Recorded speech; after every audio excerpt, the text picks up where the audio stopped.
Prajeeth Agnalagoda, worked as a journalist and political cartoonist at the Lanka News website.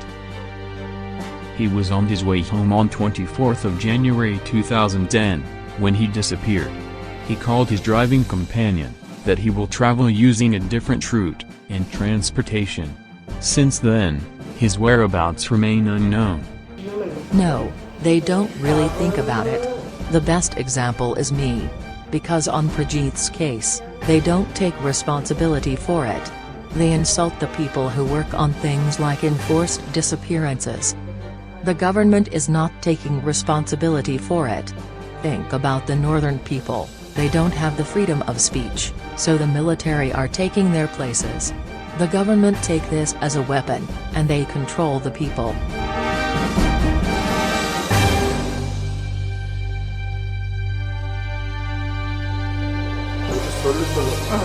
He was destined to help the village, and the parish nurse, and all those who were there. That was very great. He was not thinking of himself, but he was thinking of the people all the time. That is why the people after the disappearance were very much affected. It was something that I felt was the consequence. I found him very pastor-minded, very committed, enthusiastic young priest. So I expected a lot from him. He doesn't get tired in working for the people. He was coming from Cates in the morning. He stayed there for the curfew, and they have reimposed the curfew at 3 o'clock in the afternoon. So he left the place having a companion called Mr. V. Morlithers.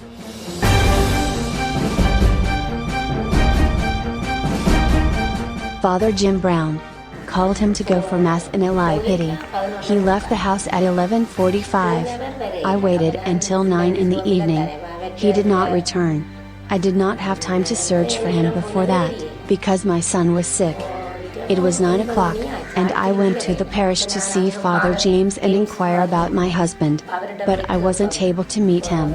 A boy told me that Father is having a wash, and asked me why am I worried about my husband. He said he left with Father Jim Brown, and not to worry because they will come back.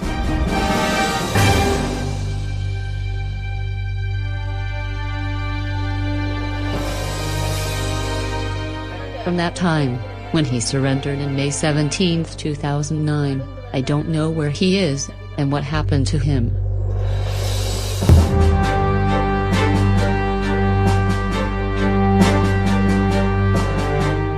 Days before he got disappeared, I got a threatening phone call, and the caller has said that whether it's Lalith who leaves Jaffna, or the caller will remove Lalith.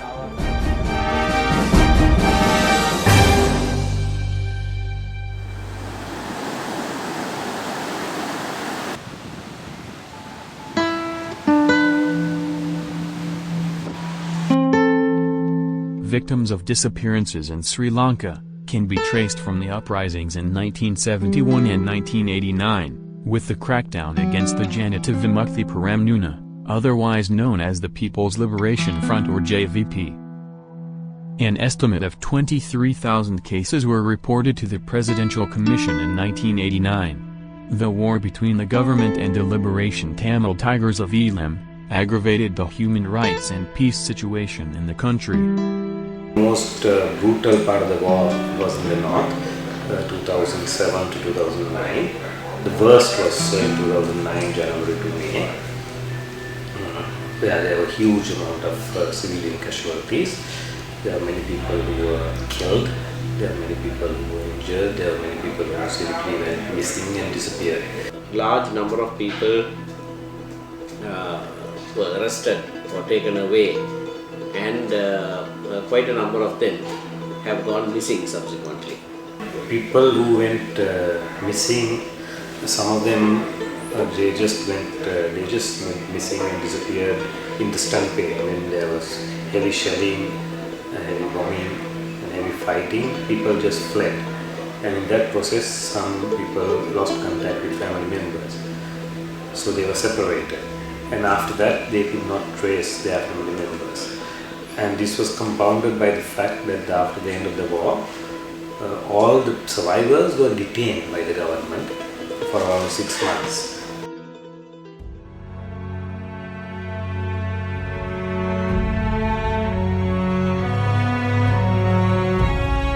Among Among those disappeared in Sri Lanka were members of the clergy, human rights defenders, journalists, and former LTTE leaders and supporters, who surrendered to the government. So during the fight, this church was bombed, shelled actually, and few people died, many wounded in this area, and the priest was left here, the only safeguard for the people. So he had to plead with the soldiers to take these people for treatment and out of this place. So he was doing that, he has done that to the maximum, because though he was a young priest, he was courageous enough to do this work, and he really confronted the military on the ground and pleaded them, and finally managed to take these people for treatment and for relocation.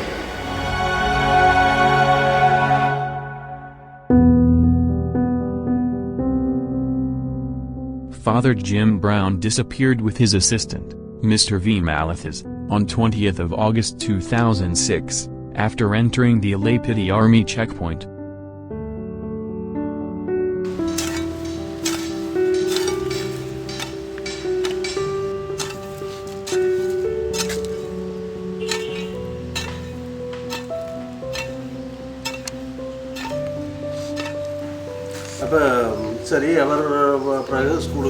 He is the eldest son in the family.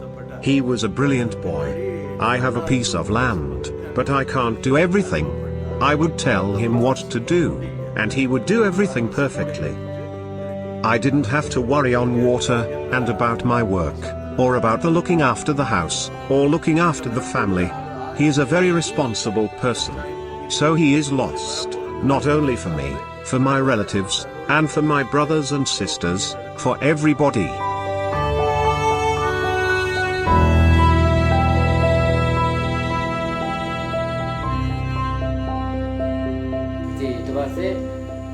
My son has replied that he will not do anything against the government. He is going to Jaffna, because people in Jaffna are suffering a lot, especially there are many people who have disappeared in Jaffna. So the reason he is going to work in Jaffna is to help those people, and to find out about the family members of those people who have disappeared. He invited me to come and see what is happening in Jaffna, the suffering of the people, especially the families of those people who have disappeared. And Lalit said that, if he disappears, then I will feel the pain. That is the same pain that most people in Jaffna are feeling, when their loved ones have disappeared. I requested my son to call me every 9 in the morning. He agreed. Then I said that, at least when I receive the phone call every day, I will be relieved, and a little bit contented, that my son was there. So at 9th of December, at 9 o'clock in the morning, the call did not come. I had been worried, and had been asking various people about them.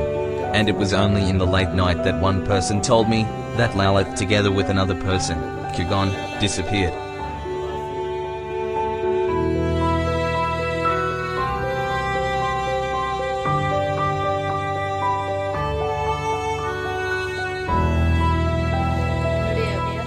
In May 2009, it was announced that even if you are one day involved with the LTTE, if you surrender, we will forgive you.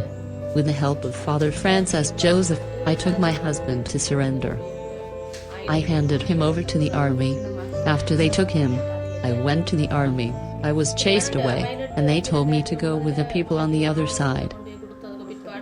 From that time, when he surrendered in May 17, 2009, I don't know where he is, and what happened to him. I lost the head of the family. We depend on him for many things. Because I have 3 daughters, for their education, and for other expenses. My salary is not enough. We depend on him.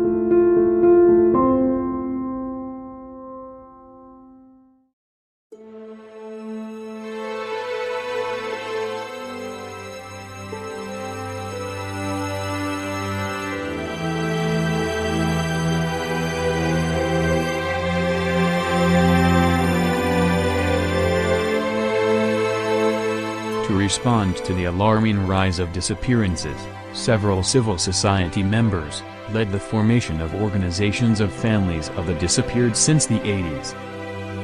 We organize this because many people are coming to us, complaining that their kin and family members have disappeared, and unknown gunmen have abducted them, and that there is no way they can investigate. And the police are unable to say anything about it. So therefore we felt that it was necessary to build an organization to intervene and search for the disappeared. It's called the Mothers Front. And the first meeting was held in my own house in Matara, and the present president, Mr. Mahinda Rajapaksa, was the joint convener of the Mothers Front organization along with me. The whole idea of this new front was to collect all the details of the disappearances and to use that information not only locally in order to enforce or in order to pressurize the government to respond to some of these disappearances, but unfortunately, and I would say it's in a strange twist of destiny, the question of disappearances and human rights violations again came back into the forefront under the very person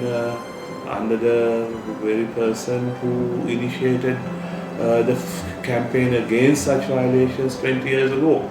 Now under President Rajapaksa, Sri Lanka's human rights violations have, I would say, has reached epidemic proportions.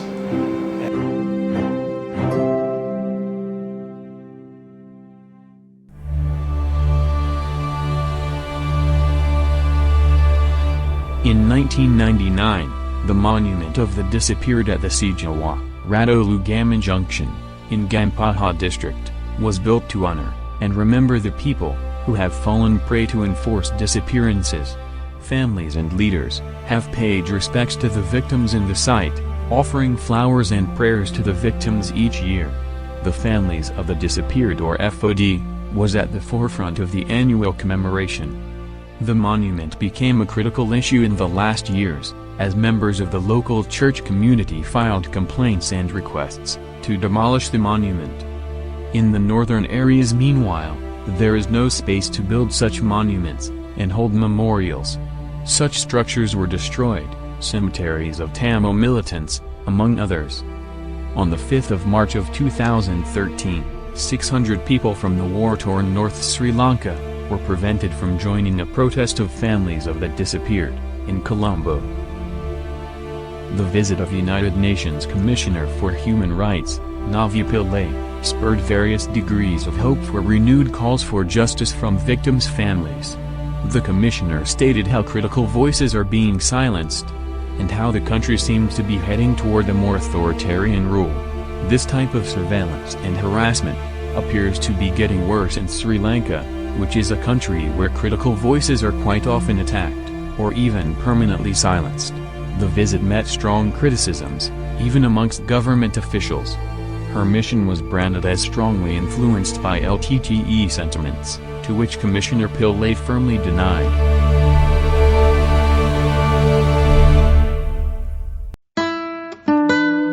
Because if you look at the LLRC report, from the evidence that was placed before the LLRC itself, they have given a figure of 1,080 persons who surrendered to security forces, most of them during the last 4 days of the war, who are now missing. Now that is not isolated incidents, that's a large number of people, and therefore we don't agree with the LLRC recommendation that the government is not culpable in this matter, and we are not satisfied with that recommendation. So I think the war has actually been the cause for lots of disappearances, but it essentially the way that it was fought. A war by itself does not have automatically cause disappearances. If the parties adhere to the rules of war, international humanitarian law, the number of people who have disappeared would have been reduced drastically. For example, if those who surrendered, there was a list and it was registered, and there was international monitoring or independent local monitoring, those people would not be among the disappeared, rather they would be in the list of official arrest, and then official detention facilities where the family members can go and visit them, lawyers can defend them, and so forth.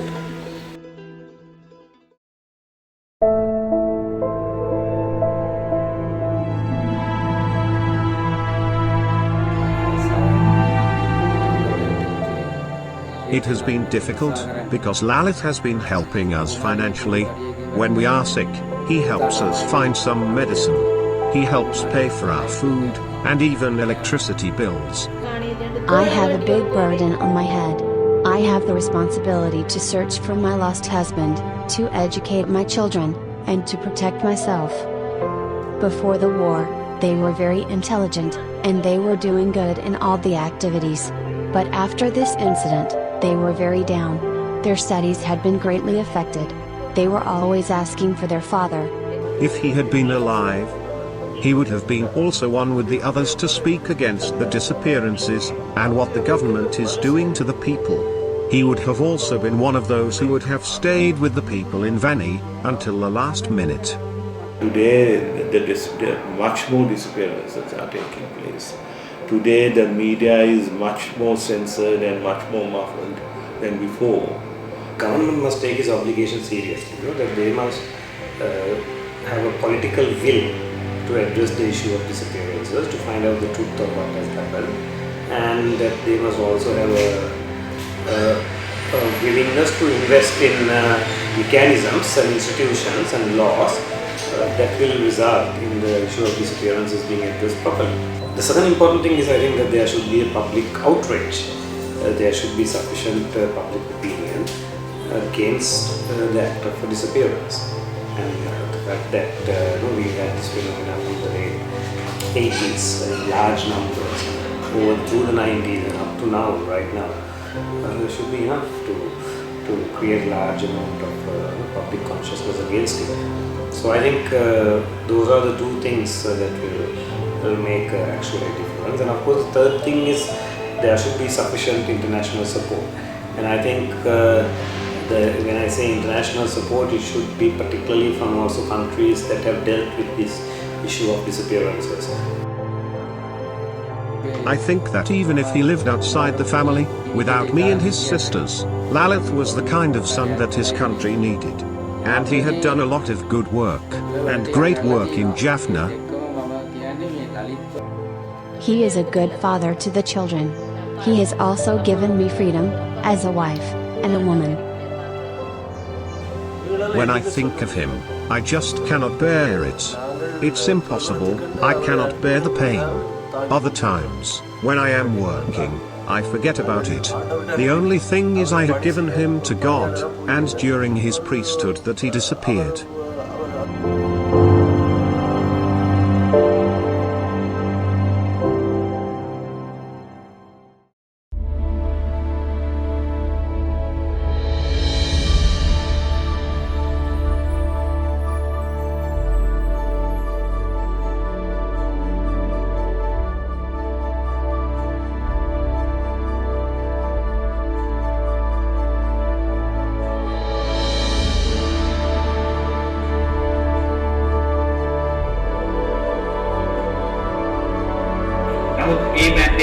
Those who were expecting that their lost ones will come, but they have lost hope because they did not return.